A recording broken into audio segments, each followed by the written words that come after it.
一切众生，请转妙法轮，教导我们如何了生脱死，离苦得乐，速证无生。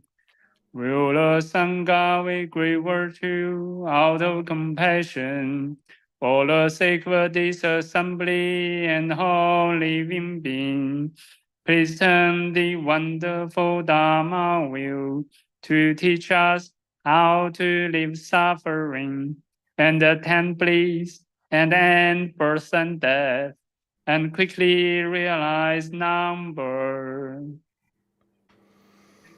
Namo tassa bhagavato arahato sama sambuddhassa. Namo tassa bhagavato arahato sama sambuddhassa. Homage to the blessed, noble, and perfectly enlightened one. Homage to the blessed, noble, and perfectly enlightened one.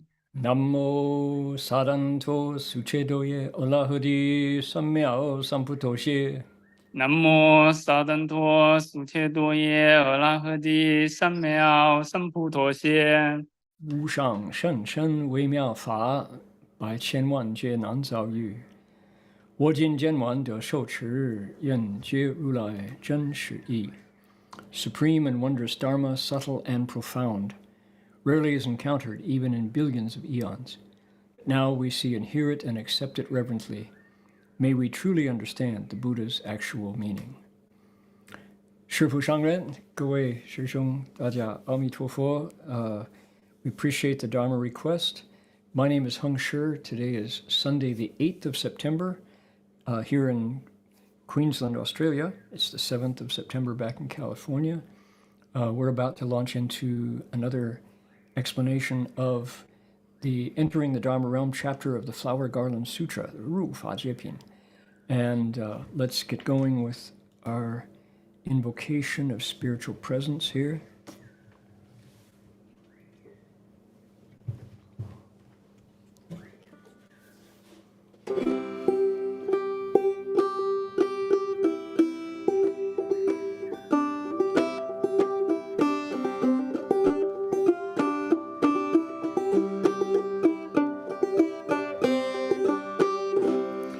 Namo Dharma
Those of you with sharp eyes will notice that we're here in the broadcast towers of Paramita House instead of the Buddha Hall where we usually are, but there is a recitation of the Avatamsaka Sutra going on here at the Gold Coast Dharma Room. So we're here in our alternate studio.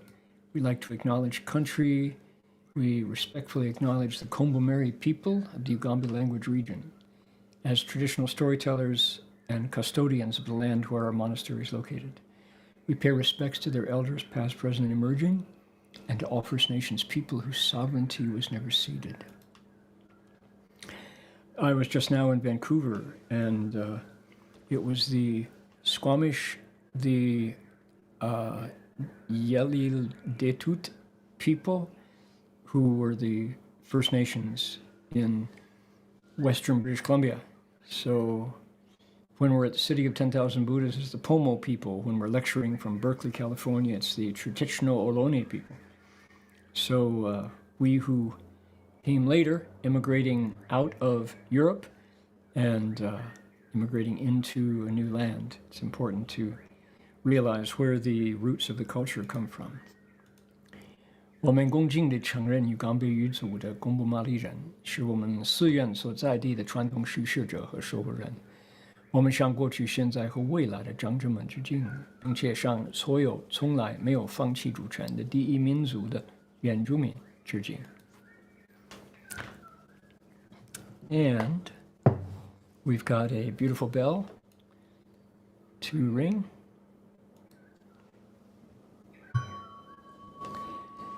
Bell sound wide resounds throughout 100 million worlds.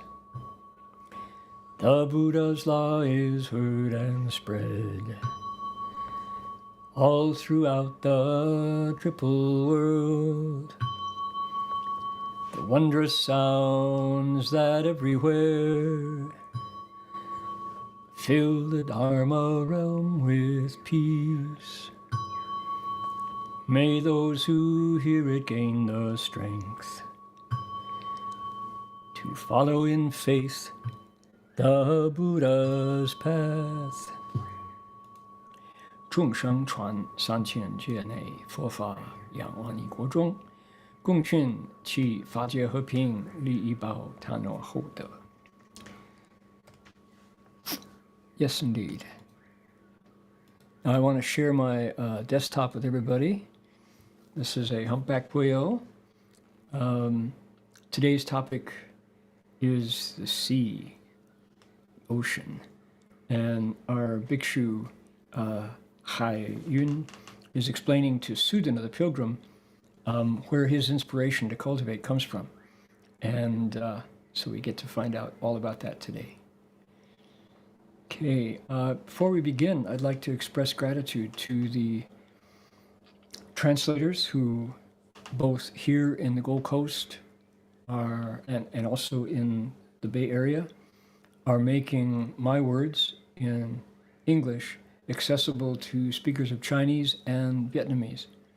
This is a real gift to Dharma, to Sutra listeners everywhere, and to we who take turns explaining the Dharma, but have limited language skills, to have folks step in and interpret for us is just a tremendous joy. And also, if you think about what happens when you, if in terms of cause and effect, here I'm going to get away from the whale here. There we go. In terms of cause and effect, if you think about when someone, because of their knowledge and their effort, makes the Dharma available to a group of people who otherwise wouldn't be able to hear it, that's a cause. That's a sublime, supreme kind of seed that will bear the fruit of, in future lives, getting to hear the Dharma yourself, and also having opportunities to grow in wisdom, because that's what you did for others. So what a wonderful thing. If I, gee whiz, in this time of the global village, if I could choose for a relative of mine, or a child, let's say, or a student of mine, what kind of career would be most valuable in pretty much any line of work, it would be the ability to translate from one language to another. Indeed, indeed. Okay, here we go. Word to the wise, right? If you got kids, teach them Chinese. If you're Chinese, learn English. Yeah. Here we go. Today's text is right here. Now, as I mentioned, I was just in Vancouver and had the chance to explain the Rufa Jiepin, entering the Dharma Realm chapter for Dharma Friends in Vancouver at Gold Buddha Monastery, and those of you who are listening online. And I had done that very same thing 40 years earlier. Oh my goodness. This was the 40th anniversary of Gold Buddha Monastery in Vancouver. And Master Shenhua, my teacher and founder of our association, had set up myself and Bhikshu Heng Chao, Professor Verhoeven, as speakers, explainers, lecturers on the Avatamsaka Sutra, twice a day, afternoon and evening. And so to return 40 years later and do the same thing, ideally with a little deeper insight and a little more Chinese fluency, certainly better stories, was a great pleasure and a privilege. Here we go. This is today's text. Ready? We're going to forego the prelude. I think most of you know what's going on. Here we go. 上男子，我住此海门国时有2年，常以大海为其境界。所谓四维大海，广大无量。Good man, I have lived in this country, Ocean Gate, for 12 years. In my contemplations, I've always equated my spiritual state of being with the ocean. Specifically, I've pondered how the ocean is vast and extensive without measure. So, we get to hear today, this is entirely the language of the teacher. This is teacher number 3. Sudana has Manjushri, and then Clouds of Virtue, Doyun Bichu. Now he's got the third teacher, whose name is Ocean Cloud, Haiyun. And he lives in this country called Ocean Gate, and he's been there for 12 years.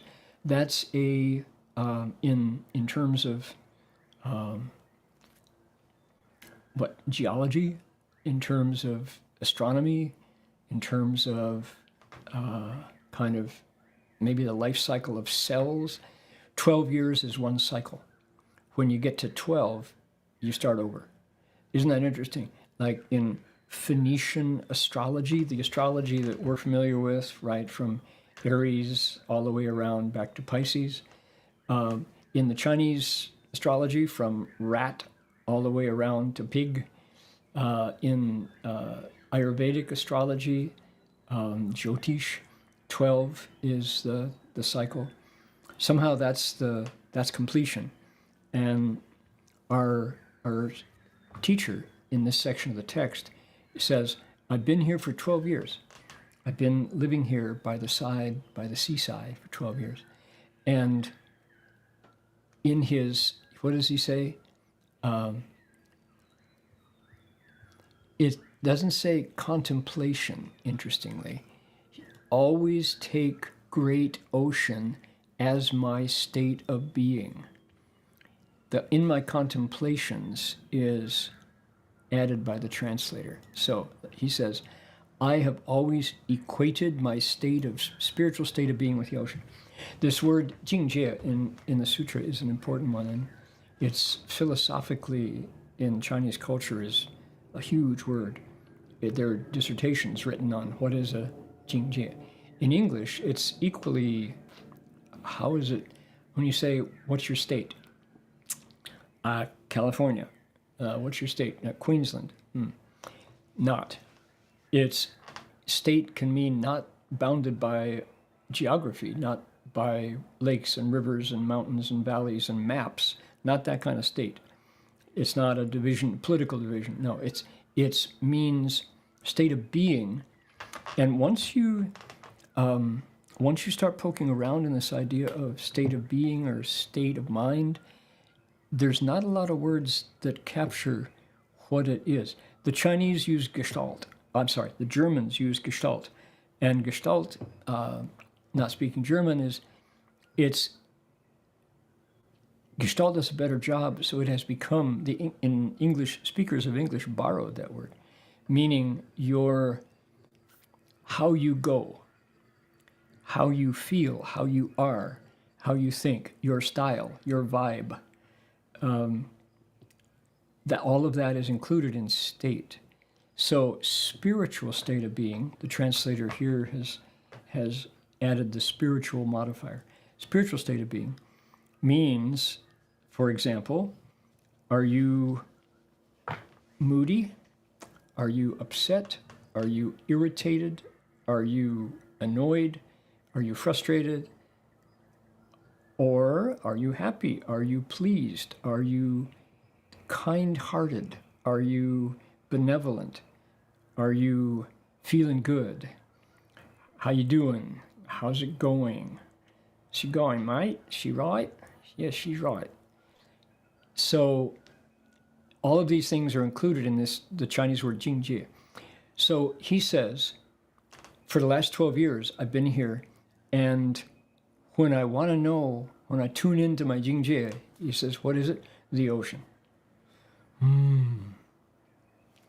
So nice. We got the ocean to work with. Australia is an island continent, and so water surrounds us on all four sides. Think about the prominent island continents in the world: Great Britain, Ireland, Japan, Taiwan. Then you get into archipelagos and you get into landlocked continents. But the planet Earth is a unique quality among our solar system is the presence of water. And so much of that water is salty. So we are the oceans that inhabit our planet, that we live around, give us life.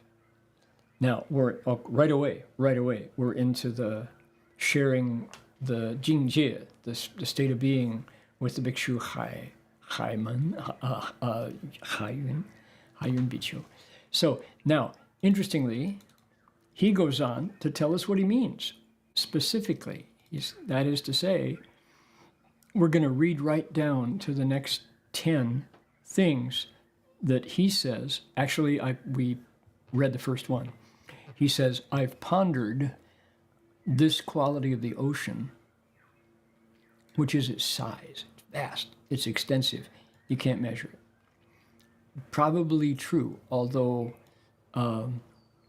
we are busy measuring it. However, there are people who will say, don't bother going into space. If we really wanted to explore the wealth of the earth, we should go into the ocean, because so much of the ocean is still unknown to us. With a telescope, we can pretty much point it anywhere in the sky, and as far as our telescopes will carry our vision and our knowledge, we can go there anytime we want. The ocean is not the case. We don't have telescopes, we don't have bathoscopes, or research or means to get to all of the ocean. So that's interesting, isn't it? How much of the ocean, our own home planet, is still unknown to us. Okay, vast and extensive without measure. What does he say? 广大无量, no measure. Let's read down to get the next nine qualities that he says he's been contemplating, he's been pondering for the last 12 years. He says, we're going to start right here. 四维大海深深难测，四维大海见次深广，四维大海无量众宝奇妙庄严，四维大海集无量水，四维大海水势不同，不可思议，四维大海无量众生之所住处，四维大海容受种种大身众生，四维大海能受达云所语之语，四维大海无增无减。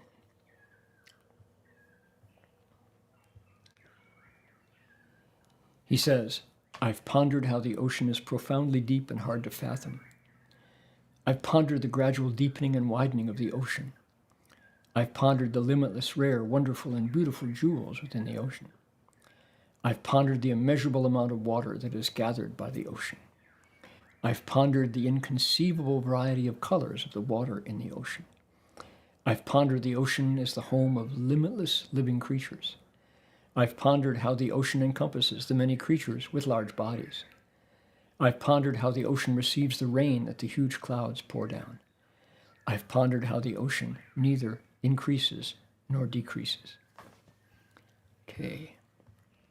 So these are the qualities that, without exception, I have pondered, says the monk Haiyun. He's been thinking about them. And you want to see him? Let's take a look at Haiyun. Here he is. Here's Sudana. There's Haiyun, there's the ocean. And he's contemplating this water and what's about to happen next.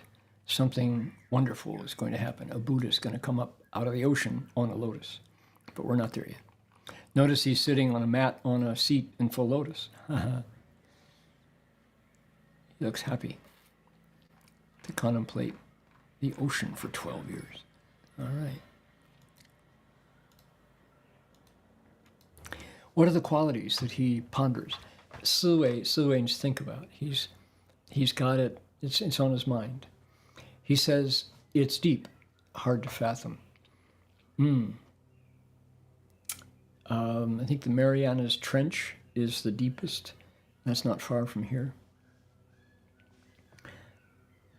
Hard to fathom means, have you seen those images of the terrain of the ocean bottom if the water wasn't there? If you could see if you could see the shape of the ocean bottom without the water.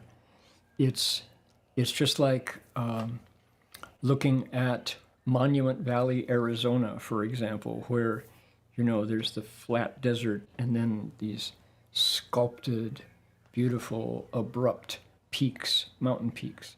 That's when the water fills it up, the mountain peaks are what we call land. We call it a continent.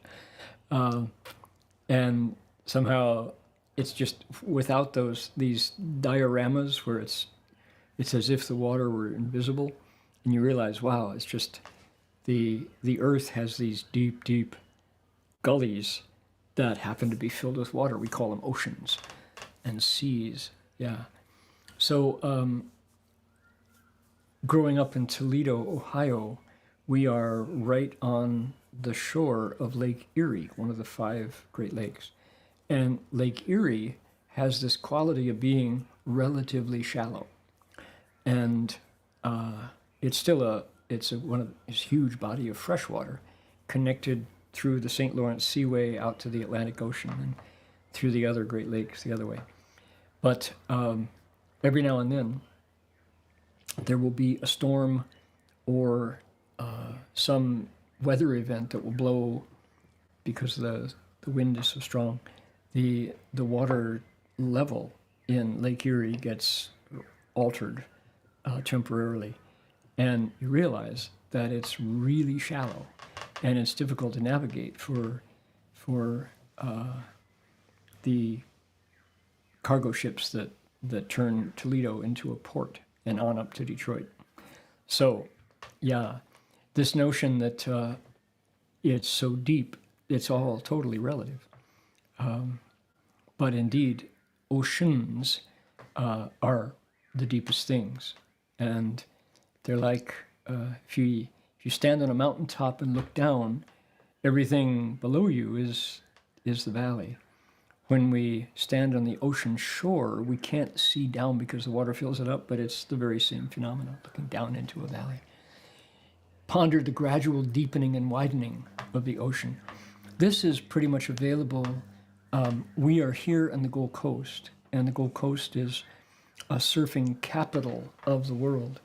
And one of the reasons why the surf is so good here is because of the gradual shallowing of the coastline as you come into it. So when the tide pushes the water in, there are these beautiful curls that allow you to go out and ride them on a board. So it's this, and when one of the most wonderful parts of traveling to the Gold Coast is getting on a domestic airliner and flying into Coolangatta Airport. Coolangatta is the Gold Coast airport. And the planes, almost always, especially coming up from Sydney or Melbourne, they come up from the south and they have to make a turn and they land pointing south. So the planes have to do a half circle to line up for the runway. And in the process, you get to see, definitely want a window seat if you're coming up from Sydney or Melbourne. So you can look out and see the Gold Coast in all its glory. And you can see how the colors of the water get gradually deeper and deeper, darker and darker blue and green. And sometimes you can see the whales just offshore because they're all there. All right. What else does he ponder? He ponders the limitless, rare, wonderful, and beautiful jewels within the ocean. Now, this one is fascinating because it never occurs to me that jewels come out of the ocean. Tridacna, I guess, is called mother of pearl, shells like that. Coral comes out of the ocean. But most of the precious stones and things that I think of are land-based, right? Diamonds and rubies and such. But there's later on in Ru Fa Jie Ping, entering the Dharma realm, Sudana meets a ship captain, and the ship captain's name is Vaira. And Vaira, the ship's captain, talks about taking the traders, the merchants who want to get treasures to then take to foreign lands and trade for other goods or to sell for money, and they go out into the ocean, and the ship's captain's job is to allow them to go out to get the jewels and the treasures from the deep water. And so apparently this is knowledge that the ancients had, that this is where treasures come from. So rare, wonderful, beautiful jewels. What else? 无量中, let's see. 其无量水, the immeasurable amount of water gathered by the ocean.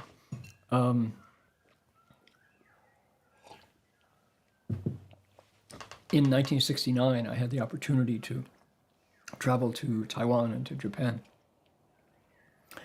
And I got good advice from the poet Gary Snyder, the author. And he said, when you're coming back, he said, what are your plans? Going to fly back? And I said, well, that's the plan, yeah. He said, I got a better idea. He said, before you buy that ticket back, he said, that's going to cost you a lot of money, He said, go down to Kobe or Yokohama. There you'll find the U.S. Merchant Marine shipping lines. There are various offices. And he said, go in there. And whenever an American shipping line reaches Japan and needs a sailor, they want one with an American passport. It's just much easier for taxes and things and security. So if they take you on just for one trip for any reason, then they will pay you. And you wind up back in America with money in your pocket instead of having to pay for a plane ticket. Plus you have the experience of going to sea. So I thought, wow, that's a great idea. So completely naive, 19 years old, having no notion of up, down, right or wrong, north, south, east, west. I went down to Kobe, to the port, to the U.S. consulate, and said, where's the Merchant Marine offices? And they showed me. Sure enough, Sea Land Services had a ship in port.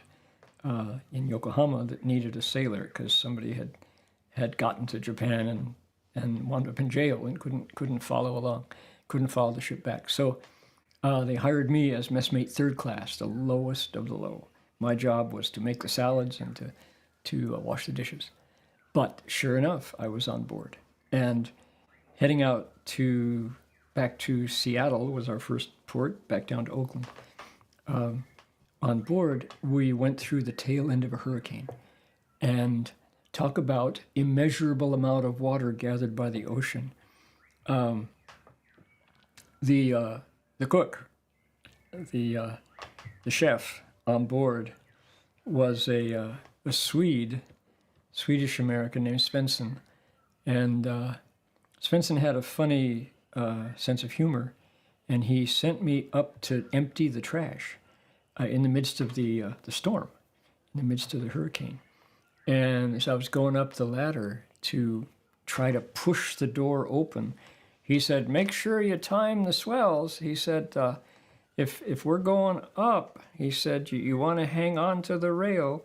Don't go down at that time because it'll blow you right off.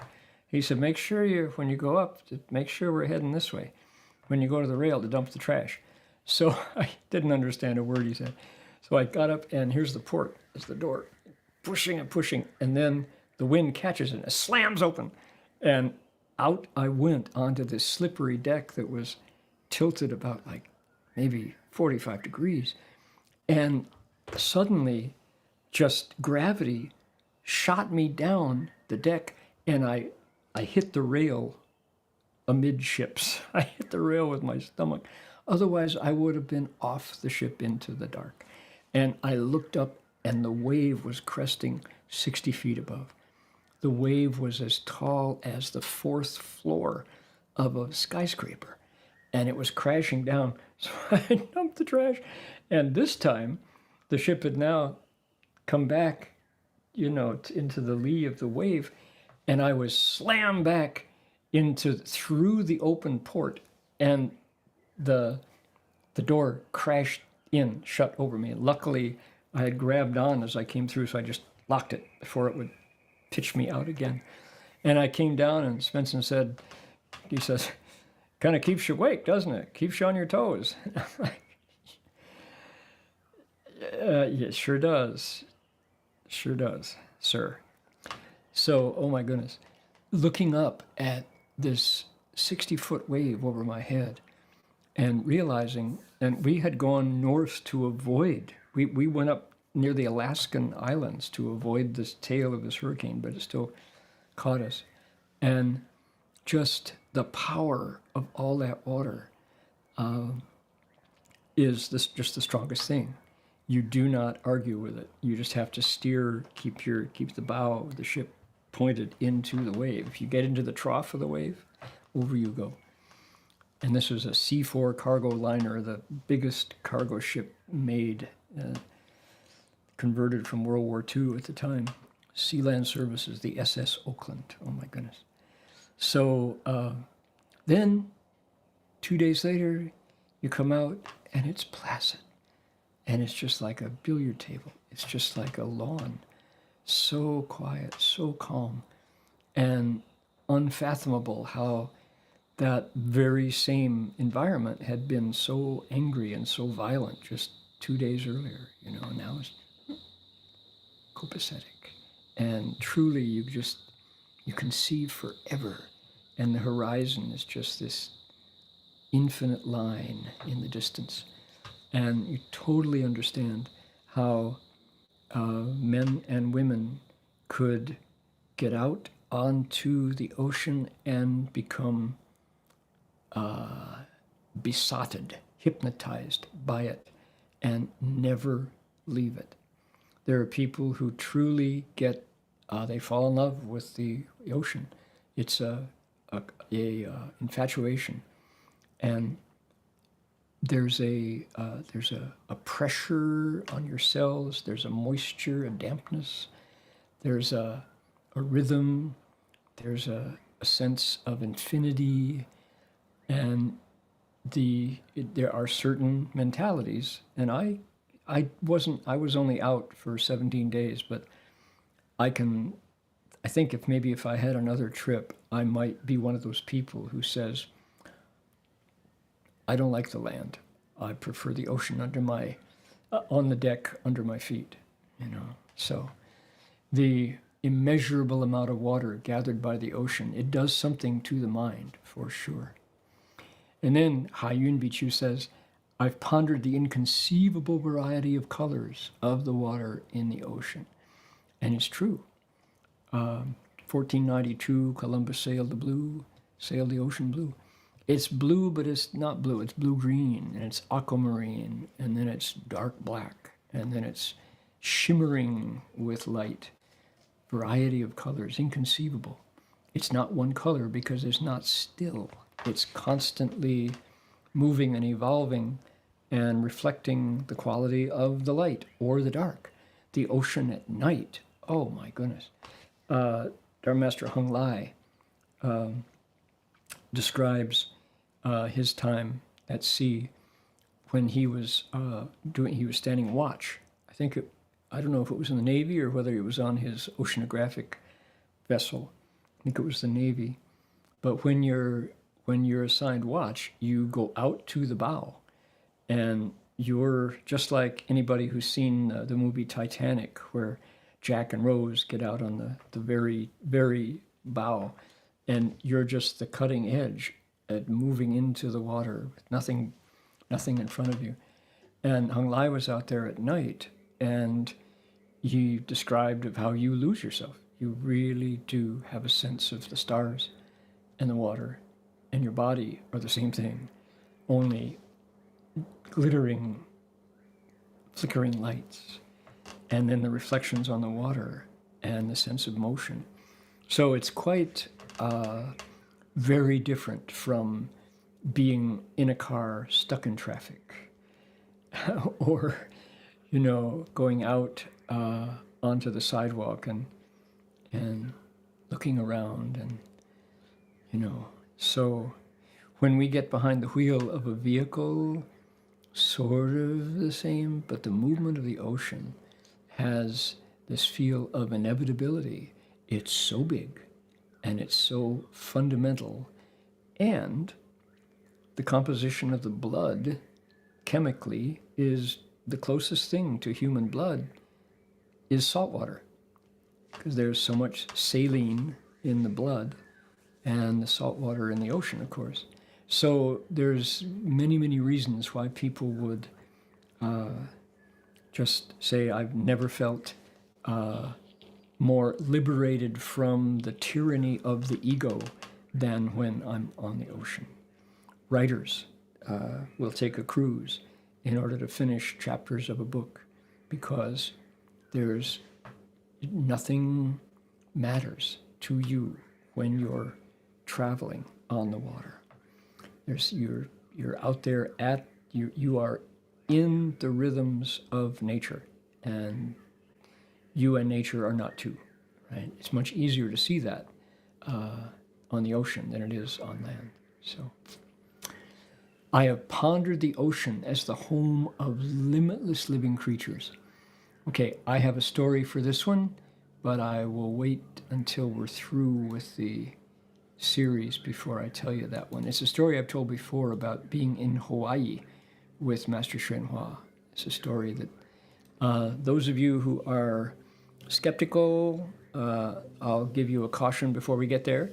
Those of you who will admit that there's more to learn, you will be delighted by the story. This one I really enjoy. I've pondered how the ocean encompasses the many creatures with large bodies. Here's one. This one I remember the first time I read Entering the Dharma Realm chapter. I was living in Tathagata Monastery, Gulaisa, and I was going through a challenging period of my cultivation.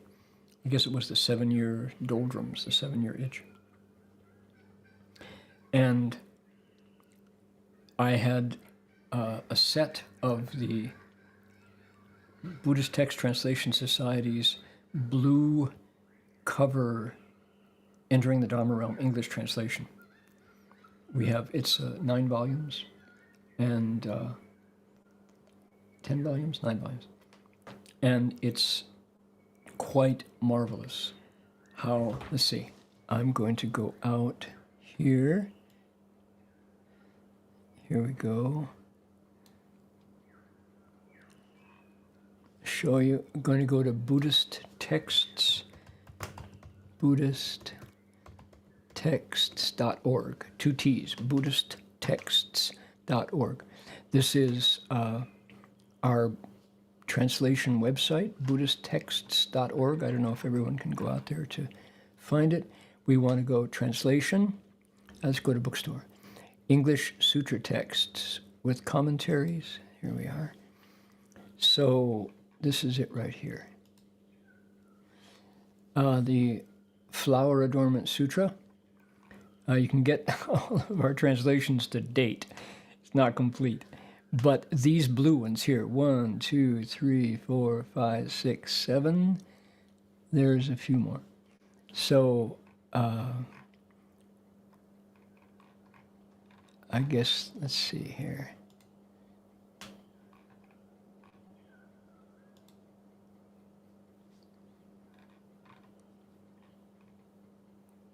Chapter is 39. Okay, so you can't buy the English chapter 39 separately, but it's these blue ones. All right. So I was living in Tathagata Monastery, and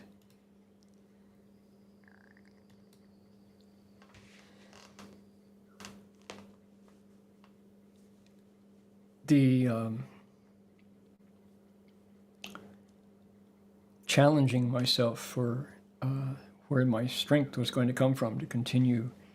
And it was, I was on my own for the first time in many years. I had been silent for 6 years, and now I was talking again, but I was alone, and I had had a Dharma protector for all those 6 years. And so it was a time of finding my own strength and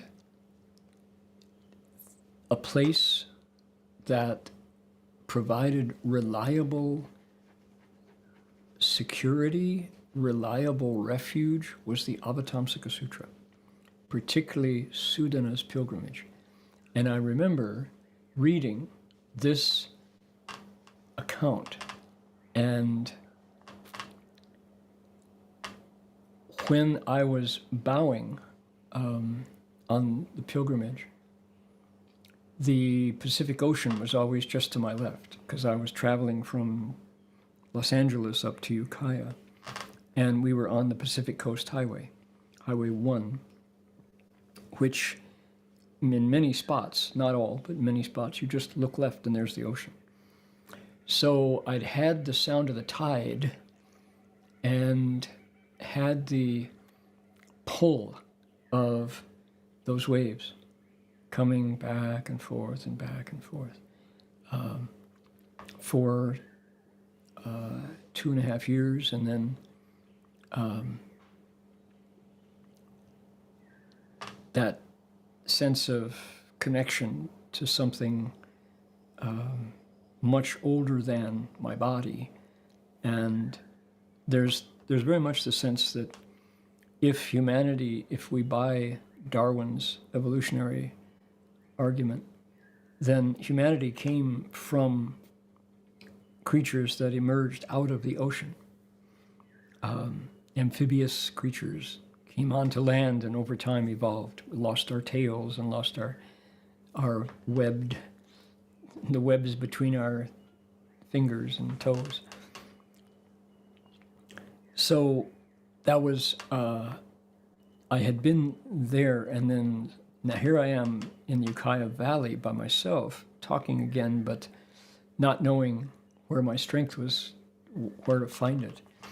And reading this passage by Haiyun Bicho, and particularly these qualities of the ocean and the ocean encompassing creatures with large bodies just made sense. And it was like, this text comes from the mind. And of course, he's talking about the ocean, but it's not literal ocean. You could take it that way, certainly. He's talking about the mind.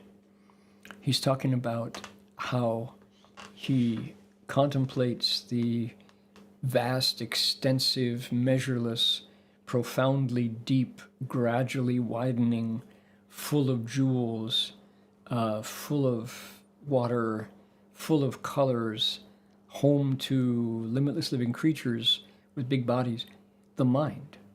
All of those descriptions are metaphors.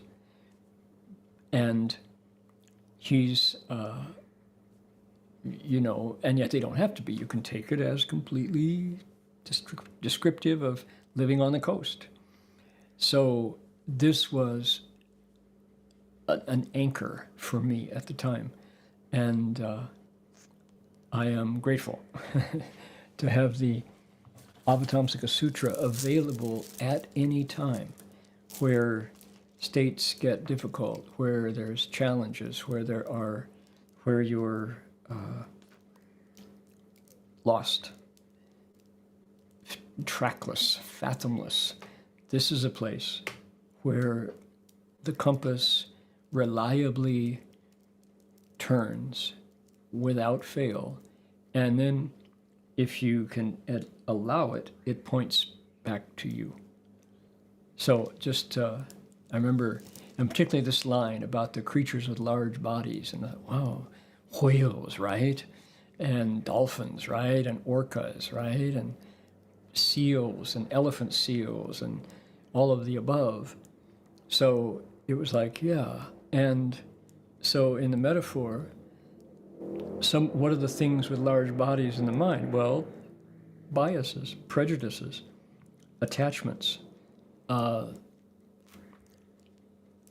the things that pervade the fourth skanda, the samskara skanda, language, points of view, etc., etc.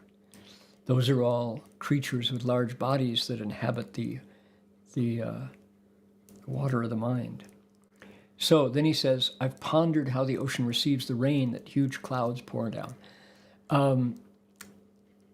There are other descriptions of the ocean in the Avatamsaka where it goes on to say, and never overflows its banks. There's another description of the ocean in another part of the sutra where it says, one of the qualities of the ocean is that it doesn't hang on to dead bodies. Oh, great, right? Right. Doesn't hang on to dead bodies. True, isn't it? That some corpses wash up to the shore. One day in Big Sur, this trackless 60-mile stretch of the Pacific Coast Highway, to the right, if you're heading north, to the right is Los Padres National Forest, and to the left is the Pacific Ocean. And there are stretches where you can have access down to the beach, although mostly it's cliffs going down, and the beach is way below. You can see whales on good days and from the roadside. But on this day, there was no cliff. The road was down at sea level, and there was an access. There was it was a beach. So I went down after bowing. The sun was had another couple hours left in the sky, and it was setting to the west, so we had unobstructed sunlight until sunset. And I went out to practice Tai Chi because I didn't want to practice. Tai Chi in the evening is good after you've been bowing because it allows you to circulate the energy and absorb it without people going, hey man, that's cool, show me some of that. You know the arts, dude. Avoiding all that down there on the beach. And when I came around to a sand dune to block the vision of where I was going to. Here was a seal, a California sea lion that had died and washed up. And I looked down at it and I touched it with my toe and the corpse and with fur, right? And out of the sea lion, it was just a shell. It was as if it was a blow-up balloon, and inside it were crabs and other small four-legged creatures that had moved into the seal skin in the shape of the seal. But it was hollow because it had been dead for a while and had been completely eaten out, but it still kept its shape. So all these creatures were using it as a hotel. And oh, the crabs and the critters came running out. Oh my goodness. So the ocean encompasses many creatures with large bodies and small. And the rain comes down and the ocean never overflows its banks. Unless there's a tsunami, in which case all bets are off. And how the ocean neither increases nor decreases, no matter how much rain falls. There are homeowners in suburbs of San Francisco right on the ocean coast who will tell you different. They'll say the ocean is increasing because it's washing away the banks underneath the foundations of their homes.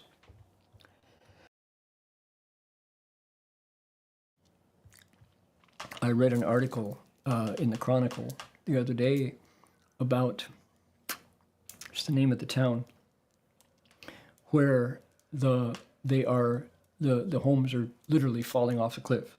There is apparently a small fault where plates come together directly under the town, this suburb, and the homes are built too close to the ocean. And as the ocean shifts regularly and the fault moves, their streets are just falling in, and homes are 3 feet from one level to the next now. So that's California for you. And they interviewed the owners and they said, no, we're not moving. We're just going to hire somebody to come in and stabilize it all. So the ocean does increase incrementally, but in general, where the water meets the land at the beach is pretty much that way. Here on the Gold Coast and on up to the Sunshine Coast north of Brisbane are some of the most scenic and pristine white sand beaches in the world, mile after mile after mile, and on down the New South Wales coast. And there are great white sharks here, the very sharks of Jaws, who are now drones are able to patrol, and the lifeguard associations and the surf guards up and down the east coast of Australia are using drones to look down and see sharks circling in the shallows. And often we get, the news picks up a clip of somebody bodyboarding or surfing or just paddling out, surrounded by 3 sharks, and you can see them from the drone. And of course, they show up as these shark-shaped shadows circling this poor person. Very, very dramatic. And there are all sorts of, it's a very divisive topic because people who have common sense are saying, leave the sharks alone. This is their home. This is the only place they have to live. And to somehow treat them as enemies is completely short-sighted, and that is only from the point of view of humanity that always wants more. Humanity is always encroaching on the habitat of these creatures. So they put up shark nets around the swimming beaches, and the shark nets wind up entangling the sharks and other creatures as well, including whales, and just giving them a cruel death. And so what do? Well, they're saying increase the drone surveillance and let people know, keep an eye on the camera, and if a shark swims by, then tell the people to get out of the water. That's the way to do it. So anyway, it's a hard time right now.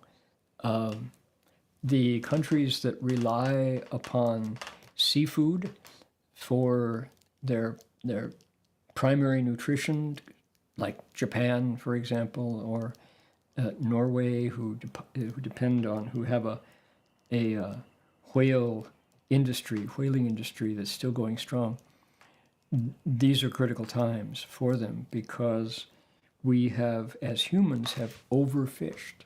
We've overfished the oceans, and it's the fishing trawlers have to go further and further away from home in order to come back with a catch. And people, for example, here's an example. Japanese cuisine is probably the number one export is sushi. And sushi has become a flavor, raw fish wrapped around, with rice wrapped around it, in the various varieties, is popular worldwide now. There's even sushi from gas stations now. You can get gas station sushi. And the the way sushi has been done in Japan for centuries is from tuna. And there are these documentaries about how sushi chefs go down. Jiro Dreams of Sushi is an Academy Award-winning film about a sushi chef who's got a little tiny hole-in-the-wall restaurant underneath a subway station. And the camera tracks him as he goes out to the fish market to select the tuna, and he's very picky to pick the right tuna that is going to provide the right kind of sushi that he makes. And it's harder and harder and harder to find tuna. So what do you do with what happens to sushi as a food when the fish that you create it from is gone? And of course, the answer is California rolls with avocado, veggie sushi.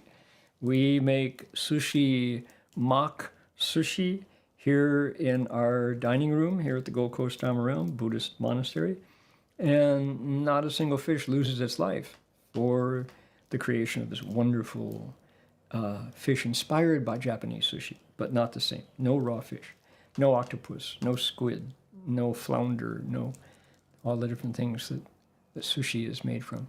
So it's getting harder and harder to find fish. So what are we going to do when countries depend, their cuisine is based on 海鲜, on seafood, and the fish are gone? The industries have collapsed worldwide. So big problem ahead. I was listening to the author Margaret Atwood the other day in an interview, and her prediction is that the future decades are going to be marked by food wars, access to food. And when populations are starving, they will get up and move. And talk about immigration crises that will be motivated by populations starving.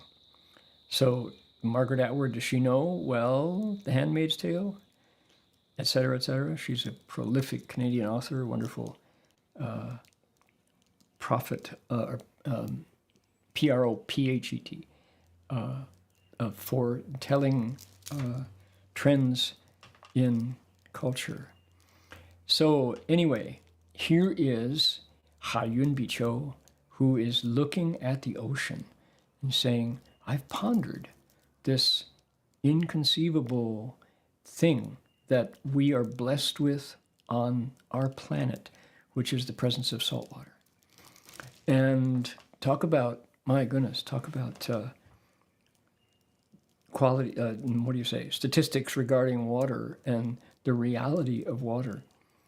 Of the totality of the water on the planet, what percentage of it is potable, drinkable?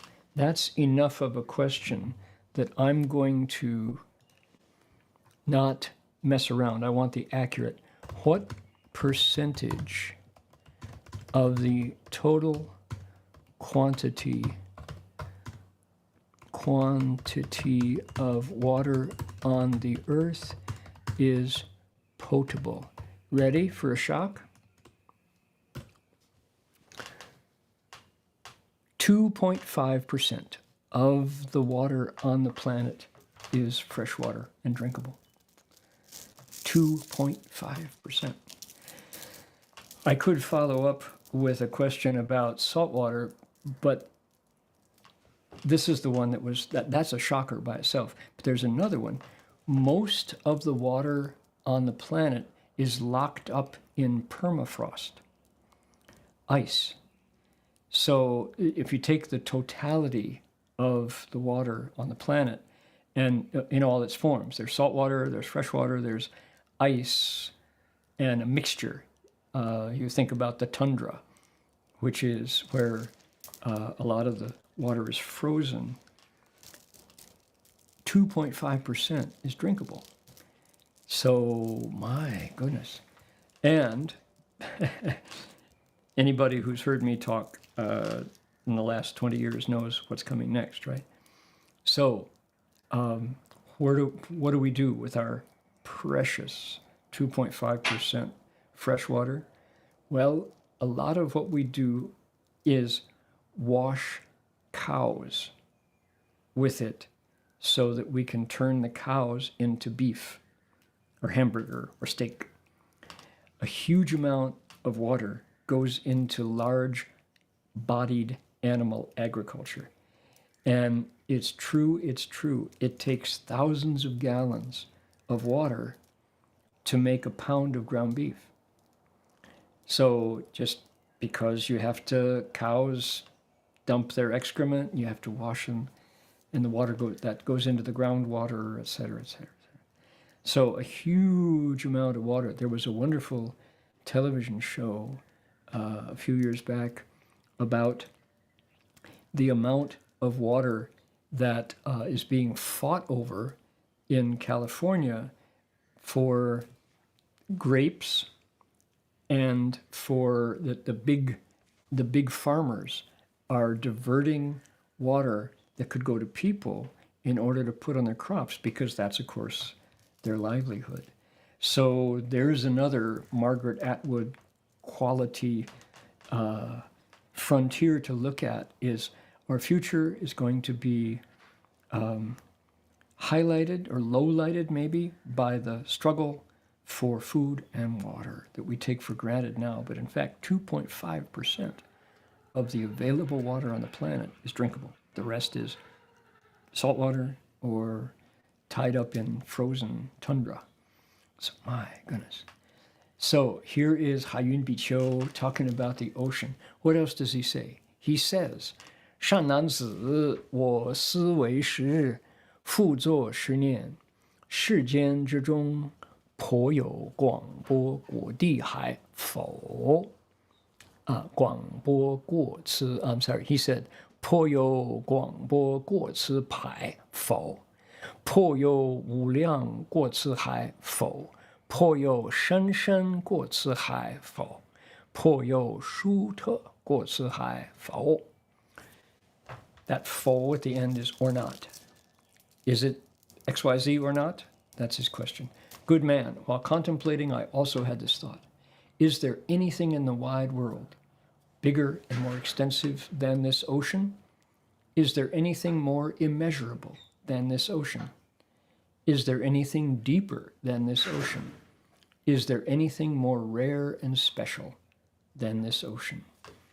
Okay, so he's got questions for Sudana, and the questions are posed in rhetorical format, so he knows the answer, but he's asking for effect.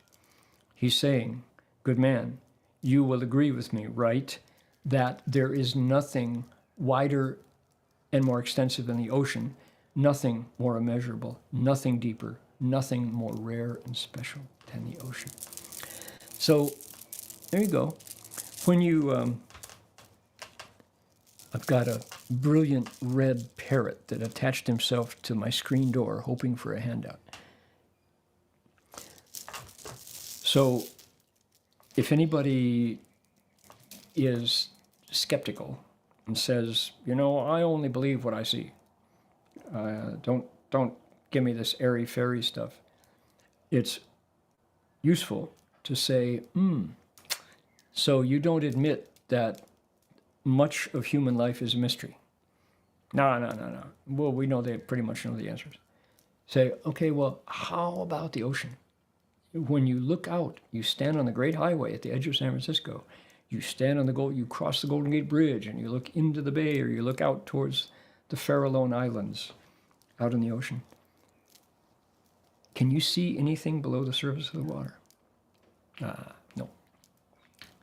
Immediately, rare and special, immeasurable, deep, wide, and extensive. We just live with these. We get used to not knowing the answer, and to just being in the midst of mystery, upon enigma. And we think, yep, that's just the way it is. It's so helpful to acknowledge the reality of these mysteries, and then look for humans who have set about uncovering those mysteries, exploring them, and become one of them. Join the discussion, join the search. Here's the Avatamsaka Sutra with a bhikshu who is sitting by the edge of the ocean, pondering, contemplating all these things, naming the mysteries, and just saying, 12 years worth of looking at the ocean and just realizing that so much of the water there and so much of my mind is terra incognita, aqua incognita. It's just unknown. It's fascinating. There's this planet that we have this gift of that we can't find anywhere else. Mercury and Venus are too hot. Mars is too dry. Jupiter, Saturn, just too distant. Uranus, Neptune, Pluto. Pluto's an asteroid. So it's like, nope, the Earth. The Earth is the only inhabitable one here. I heard the governor, the senator from Arizona, Mark Kelly, who was nearly a vice presidential running mate for the current Democratic candidate for president. Mark Kelly is an astronaut, and he's also a Navy flyer. And he was talking about the number of planets in our galaxy, and he came up to 30, a 1 with 32 zeros behind it. So to the 32nd power number of planets with the potential for life. And yet they're so far away from us that in order to get to the nearest one, Alpha Centauri is the nearest star. These were solar systems, were there, or planets? I don't forget. It would take 50,000 years to get there with our bodies, because we can't go that faster, right? So it's like, whoa, what are the possibilities of alien life? We don't know. It's just a mystery. So get to work in cultivation of the mind and find out. Let's find out. Let's look. Here's a monk who is our role model, and he's passing on his excitement to a young student who's there to learn. Now, what comes up next? He says, as I was looking, when the conditions arose, when the conditions are right, a lotus flower came up with millions of living beings supporting it. That's coming up next. this amazing lotus flower. Here it is. A rose. Not you. We don't want you. We want this one. There's the lotus with the Buddha on it and all the beings around it. Okay. That's next. Now, I promised a story. Traveling to Hawaii for an academic conference, University of Hawaii at Oahu, or was it the Big Island? Anyway, one of the branch campuses, and a Buddhist conference. And, oh, there's the parrot. We stopped, we were in a bus because we had a large delegation, and we stopped above Hanauma Bay. And Hanauma Bay is a beautiful circular bay with a small inlet that you come in, and it's nearly, it's not deep, but the creatures, aquatic creatures can come in and out. So we all got off the bus, and there are benches up above over the overlook. And Master Hua went over and stood by the railing and stood there, and one of his Bhikshuni disciples, someone who is said to have psychic powers, was there with him. And we were all looking at the sights and talking and enjoying the sunshine, and Shifu was standing there. And about 20 minutes passed, and so Shifu turned around and got back on the bus, and that was kind of the signal for all of us to get back on the bus. And before we set out, the Bhikshuni took the microphone, and she said, Master Hua has instructed me to inform all of you what just happened. And we're like, what happened? We had no idea.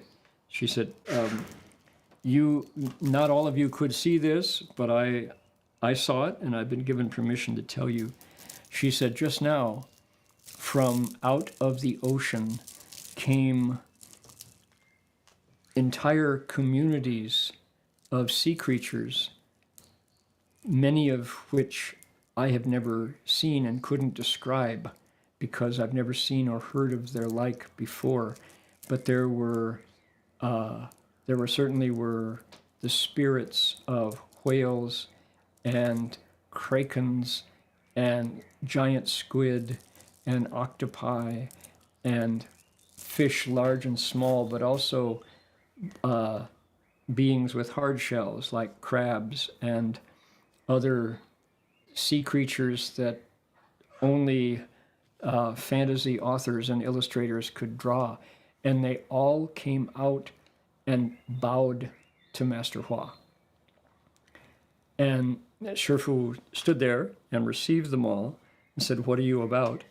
And they said, we have been waiting to take refuge with the three jewels, and your coming is our first opportunity. We've been waiting for the right teacher, and we would like to respectfully request you to receive us all as refuge disciples.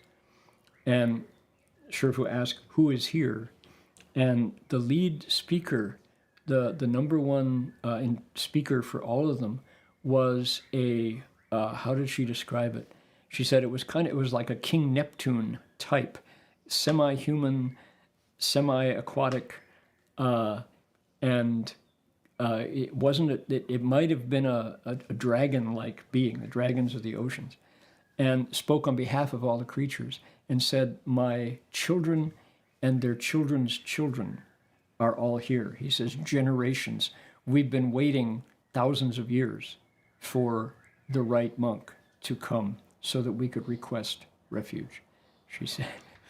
And so Shifu said, well, in that case, he said, try your best. And he gave them Dharma names and administered the refuges as he was standing there at the railing on the overlook above Hanauma Bay. And she said, I'm just wanted to share that with you because I know that many of you couldn't see what was happening down below. So we're like, no, we missed that. Yeah, that's exciting, huh? She said, yes, and all these creatures, after they took refuge, just turned around. They were very happy, and they promised to be good disciples of the Buddha, and they went back into the ocean. She said. So, okay, all right. Now, as I said, some of you will hear that and think, "Oh, that's wonderful." Some of you will hear that and go, "I don't know about that. Could that be true? Is that the case?"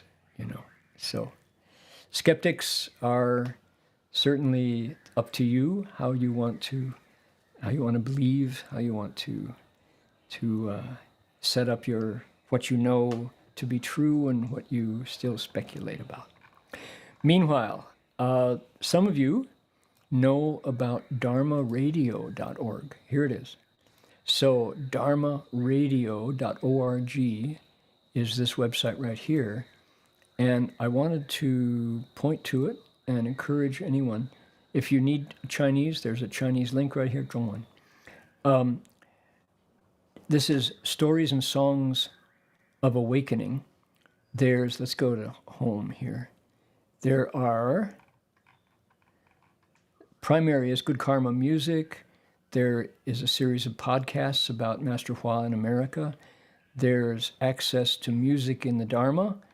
And there's some news, including news of a brand new book by Brian and Katrina, Bright Moon, wonderfully illustrated storybook, beautifully printed.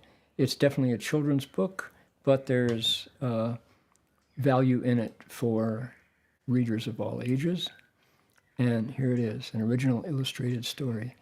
You can buy it through Amazon, or if you do a good deed, look at the beautiful illustrations here. Let's go back to the cover. Here we go.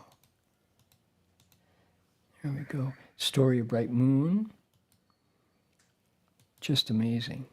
How beautifully the illustrations integrate the story and make it come alive. So here is Brian, a long-time member of Dharma Realm Buddhist Association and Berkeley Buddhist Storytelling Circle, and Katrina, who is a practicing Buddhist, and she says she views painting as a kind of meditation. So they have put together Bright Moon, and if you would like a copy of your very own in a PDF format, go to Good Karma Music. What is Good Karma Music? It's an invitation for you to do a good deed. Okay, do a good deed. Share it with us. Tell us what you did, and we will send you your choice of Buddhist music or Brian's new book. And he has a previous collection of MP3s, The Light That Never Dies, stories. And we've got, what else? 3 songs by Father Cyprian Concilio, Benedictine Trappist monk, beautiful music. We've got Dharma Radio, Buddhist Stories for Awakening, and a CD. And Paramita, the first American Buddhist folk song CD from myself and friends. These are MP3s. Now, so you get it and you can put it into your phone or play it on your computer or your iPod. So you put in your name, where you're from, what did you do? What was the good deed you did? And then we want you to tell us what 1 + 1 equals. Type it in there. That way we know you're not a computer, you're not a bot. And then you submit it, and you get to pick what you'd like. Now, we have a bunch of wonderful new stories for folks. I am a Meal on Wheels volunteer in Austin, Texas. One day I knocked on the door of a recipient and announced Meals on Wheels. A man opened the door. He was crying. I asked why. He said his dog had died and he couldn't bury him. I used my cell phone to call Meals on Wheels office, and they sent someone out to bury the dog. Yeah, thank you, Ella. We'll send you music for that. Amitabha from Oceanside, New York. I saved 75 green crabs being used as bait and 20 eels from being used as bait. 4 lobsters, too. Put them back in the water. Good for you. Excellent. Trying my best to be a better human by transforming harmful tendencies. Excellent. From Paris. The good deed I did for myself from Georgia by Anna. 4 years ago, I was lost. I was a Catholic all my life. My faith had been my anchor, but I found myself drifting and searching for deeper meaning and peace. That's when I was introduced to Buddhism. So I'm so blessed to have inherited both religious traditions from my mom, Buddhist, and my dad, Catholic. It has changed me completely to be a better version of myself. So in Vietnamese families, and I suspect that Anna Dong is probably a Vietnamese, that is not an uncommon reality, that two parents have differing faith. Korea is a place where the struggle between Confucian, Buddhist orientation is in conflict often with new Christian converts, and it can get hot in the family. So to be able to say, as Anna says, that I'm blessed to have inherited both traditions. It has changed me to be a better version of myself. Good for you, Anna. So I would like to encourage anybody listening, please, to do a good deed, however you describe it, whatever you would like to do, and tell us what you did, and then when you hit submit, you get a menu comes up. It says, what would you like to have make your choice of music and stories, and then download it, and it comes quickly to your downloads file, and you can upload it to your phone, play it on your computer, your iPod. So, good karma music. Soon to be expanded. We have more ways to, more rewards for people who do good deeds. You get the music or the stories, we get your story, your good deed, and everyone gets to read it. So how wonderful is that? There are some, 400 plus stories currently in our collection. All righty. So there we go. And I would like to do a good deed myself and sing with everybody 7 Tathagata's names. There is a bright red king parrot attaching himself to my screen door here. I wish you could see him. Okay, listen up. This is for you, bud.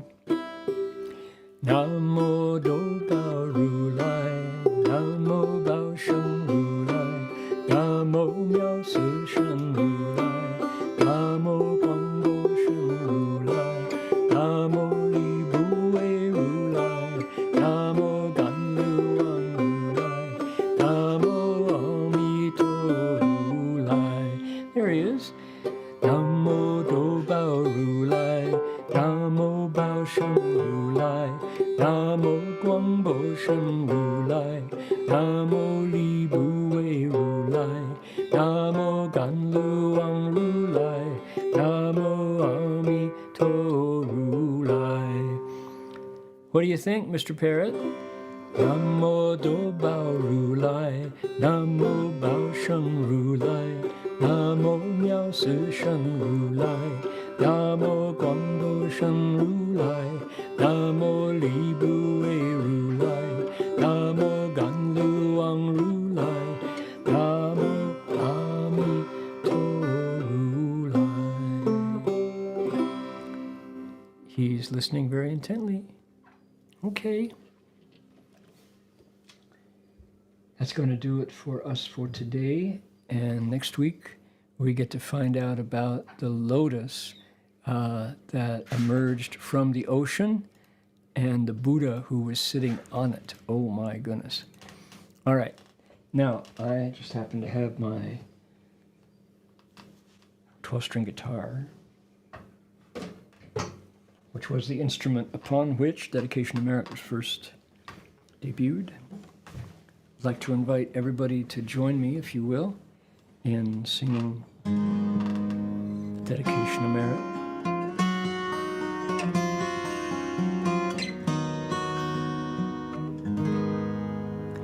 And the energy of this goes out as far as your mind can carry it.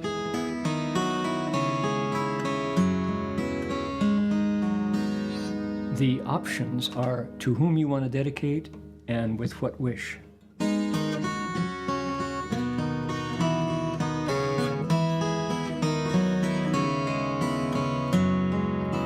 So please do dedicate merit together with me.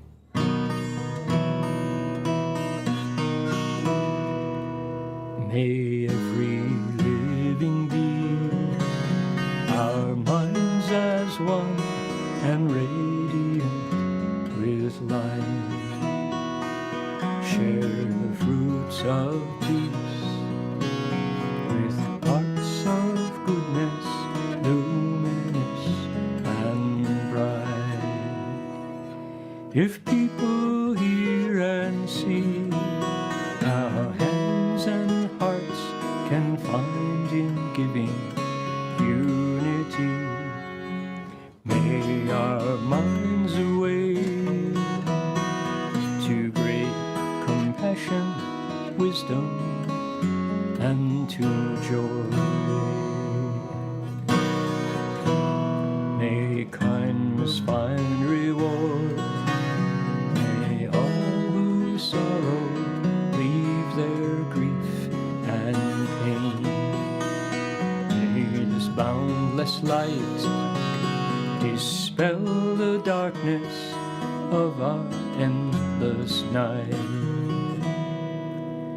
Because our hearts are one, this world of pain turns into paradise. May all become compassionate and wise. May all become compassionate and wise.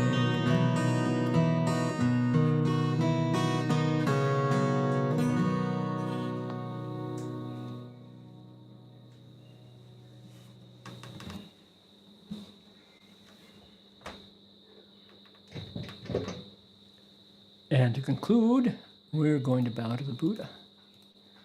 So I'd like to invite you to join.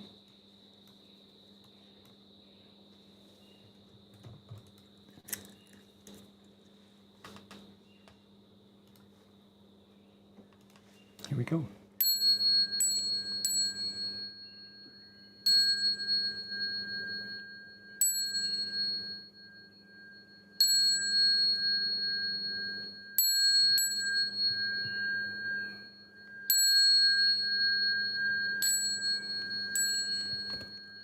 Bow in respect to the Venerable Master.